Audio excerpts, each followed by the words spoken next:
mental dan jiwa kita sudah tenang, walaupun kondisi kita sedang lemas, tidak berdaya, sedang keliengan, sesak nafas, sedang dada berdebar-debar, itu kita tidak akan diserang yang namanya rasa takut mati, teman-teman. Kita cuma akan menghadapi kondisi kita yang seperti itu, dan kita mengatasi kondisi kita yang seperti itu akan jauh lebih. Assalamualaikum warahmatullahi wabarakatuh. Video kali ini saya mau membahas tentang rasa takut mati yang diderita oleh penderita gangguan asam lambung, GERD, dan anxiety.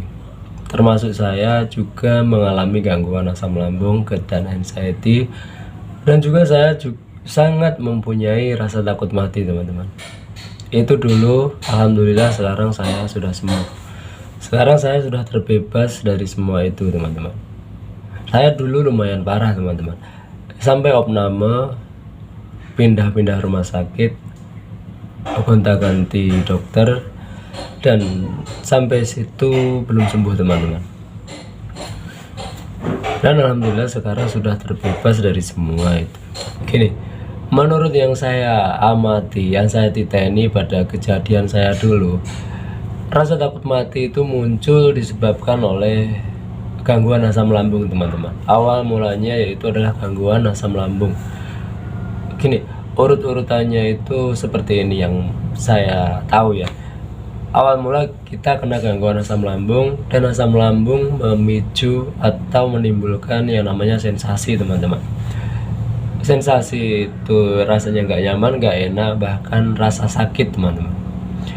Rasa sakit dan rasa nggak nyaman itu dia akan memicu yang namanya emosi.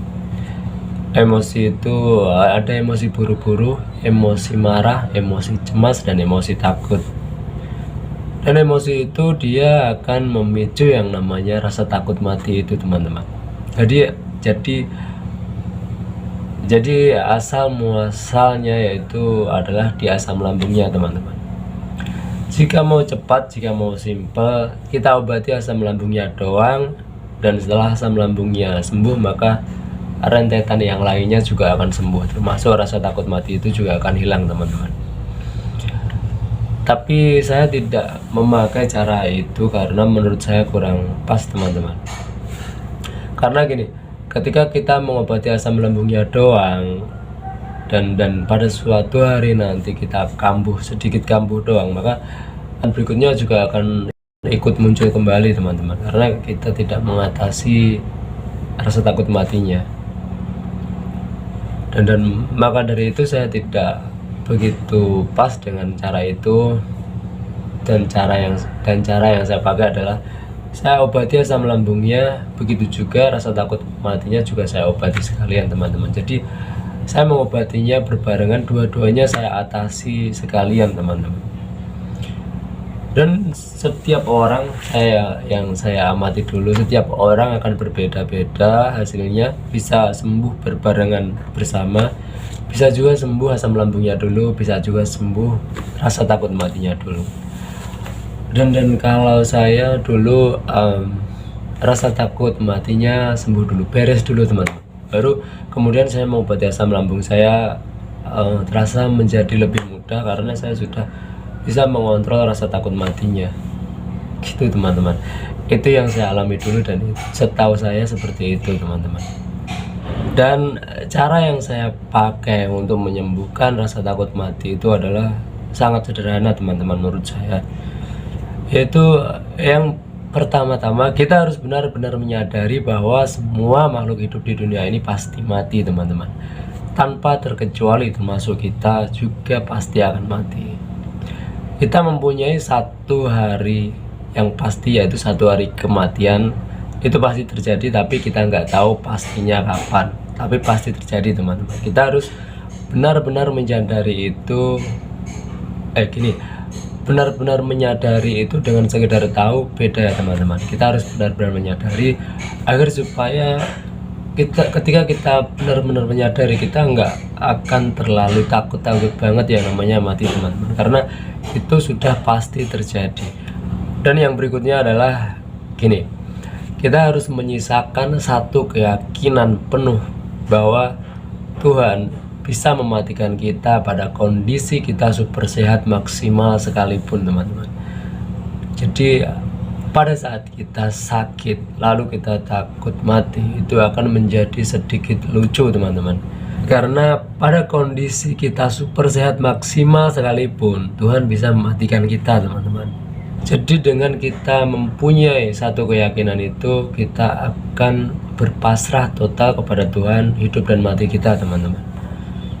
Jadi nanti rasa takut mati itu tidak akan terlalu mendominasi di hidup kita, karena kita sudah pasrahkan total hidup dan mati kita kepada Tuhan.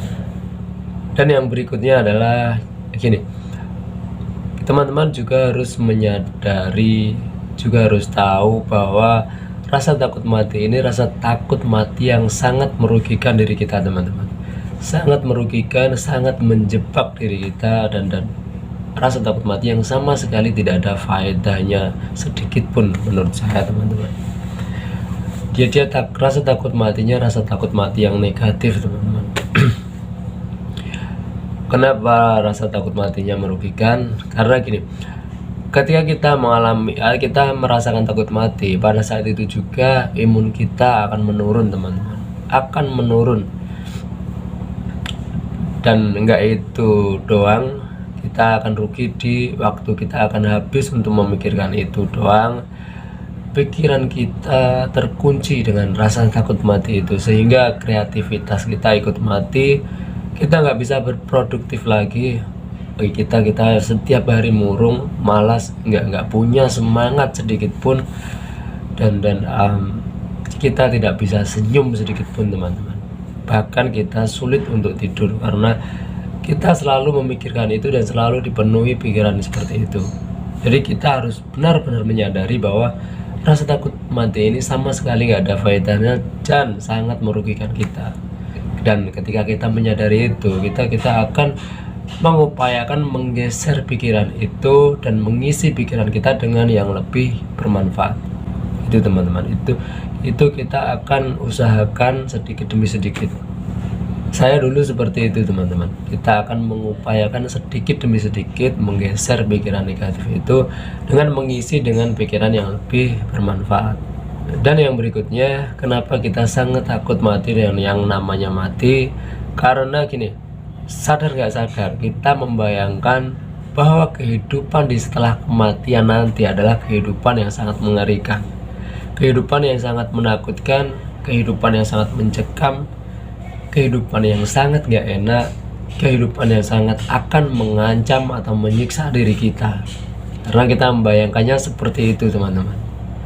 Dan pada saat itu saya memang membayangkan seperti itu, teman-teman, karena saya sadar bahwa dosa saya sangat banyak. Dan gini caranya, teman-teman, caranya simple. Mulai detik ini, mulai sekarang, kita mempersiapkan kehidupan di setelah kematian nanti adalah kehidupan yang sangat indah, kehidupan yang sangat membahagiakan, kehidupan yang sangat mengenakkan diri kita, kehidupan yang sangat mengasihkan. Dan caranya juga sangat mudah, caranya sangat sederhana, sangat mudah diucapkan, namun untuk melakukannya memang butuh perjuangan yang ekstra. Tapi saya yakin teman-teman semua pasti mampu melakukannya. Caranya adalah kita melakukan semua perintahnya dan menjauhi semua larangannya. Itu doang, teman-teman. Ya Allah maksudnya ya, teman-teman. Jika saya sederhanakan lagi gini, kita setiap hari melakukan kebaikan sebanyak-banyaknya, teman-teman. Kita melakukan kebaikan sebanyak-banyaknya setiap hari dan nggak lama, cuma sampai ajal doang, sampai akhir hayat doang, teman-teman. Dan setelah itu selesai. Dan gini, pasti akan timbul pertanyaan, gimana bisa melakukan kebaikan sedangkan kondisi kita sedang lemah-lemahnya, sedang tak berdaya, sedang keliengan, pusing, sesak nafas, dan hampir pingsan, bahkan jantung berdebar-debar. Mana mungkin bisa melakukan kebaikan? pasti timbul pertanyaan seperti itu teman-teman, dan saya sangat menyadari, sangat memaklumi, dan saya sangat mengalami posisi itu dulu teman-teman. Memang pada saat kondisi lemah, tidak berdaya, keliengan, pusing, dada berdebar-debar, itu untuk memikirkan kebaikan yang lain, untuk memikirkan sedikit doang, untuk berpikir kita pusing, kita nggak kuat pikiran kita, seakan pikiran buntu teman-teman, seakan mau meletus, karena benar-benar pikiran itu nggak bisa digunakan sedikit saja untuk berpikir. Saya mengalami itu, saya sangat mengalami itu teman-teman, dan memang untuk keluar dari situ memang sedikit sulit awalnya, tapi setelah kita memaksakan sedikit demi sedikit, ternyata itu cuma di pikiran doang, ternyata kita bisa melampaui pikiran yang seakan buntu itu teman-teman. Caranya aja ya, kita latih sedikit demi sedikit setiap harinya, nggak perlu kita langsung paksa, nggak, cuma sedikit dipaksa perharinya, sedikit demi sedikit teman-teman. Nanti lama-lama kita akan terbiasa, nanti lama-lama, dan ketika kita sudah terbiasa melakukan kebaikan, nanti lama-lama mental dan jiwa kita akan tenang, akan menguat dengan sendirinya teman-teman. Jadi caranya awalnya kita paksakan sedikit demi sedikit untuk melakukan kebaikan. Nanti ketika sudah terbiasa, maka mental dan jiwa kita akan tenang, akan menguat.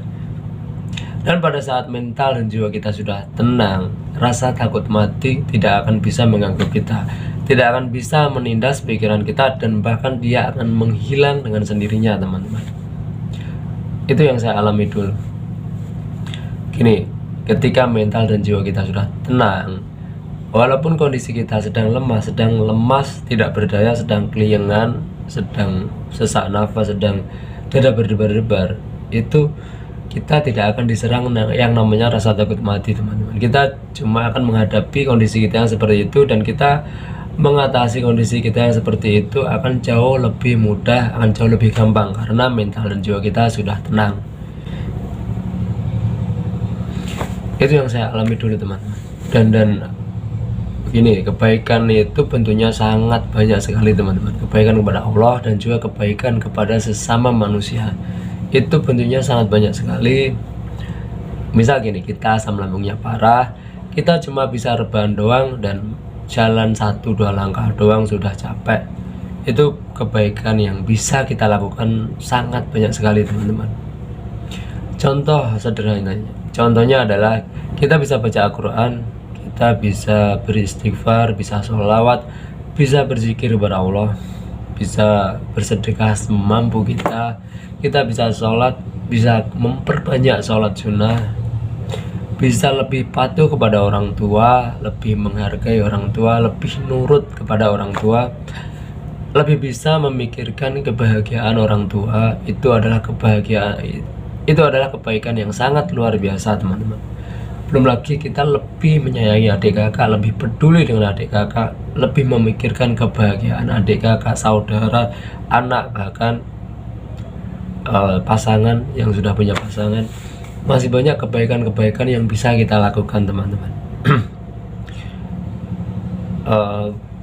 Gini, walaupun kondisi kita masih lemah, sangat tak berdaya, kita masih tetap bisa melakukan itu kok teman-teman.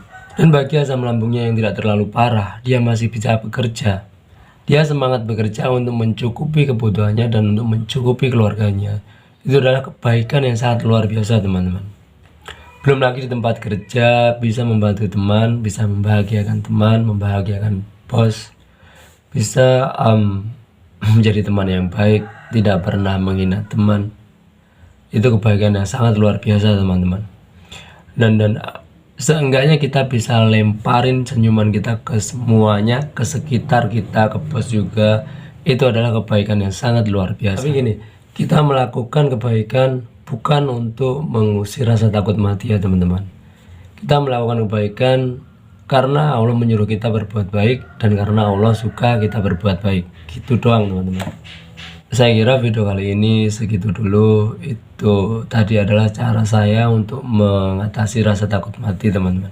Dan semoga teman-teman segera terbebas dari yang namanya rasa takut mati. Selalu ingat satu hal, selalu bersyukur pada kondisi sebagaimanapun kita saat ini. Assalamualaikum warahmatullahi wabarakatuh.